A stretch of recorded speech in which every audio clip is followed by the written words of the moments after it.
বন্ধুরা, কালকে 18ই মার্চ 2024 কালকে নিফটির প্রেডিকশান করব। নিফটি একটা লং টার্ম বুলিশ ক্যান্ডেলের মধ্যে দিয়ে যাচ্ছে।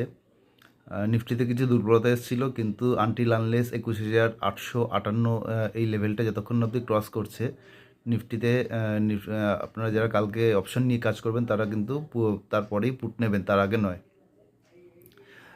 দেখা গেছে যে বিয়ারদের সেই জোরটা কমে এসছে। লাস্ট 3-4 দিনের আমরা যদি ক্যান্ডেল দেখি, সেই ক্ষেত্রে কিন্তু যারা মানে অপশন নিজেরা কাজ করবেন তারা কিন্তু, আপনি যদি লং স্ট্র্যাঙ্গেল এই স্ট্র্যাটেজিটা নেন, তাহলে কিন্তু কালকে আমরা একটা মুভ দেখতে পাবো এরকম আশা করছি, এবং এই স্ট্র্যাটেজিটা কাজে আসতে পারে। ওপরের দিকে 22,541 হচ্ছে গিয়ে নিফটির প্রাইমারি টার্গেট, এবং তারপর থেকে ব্রেকআউট দেওয়ার একটা চান্স আছে। ভালো লাগলে সাবস্ক্রাইব এবং লাইক করবেন। ধন্যবাদ।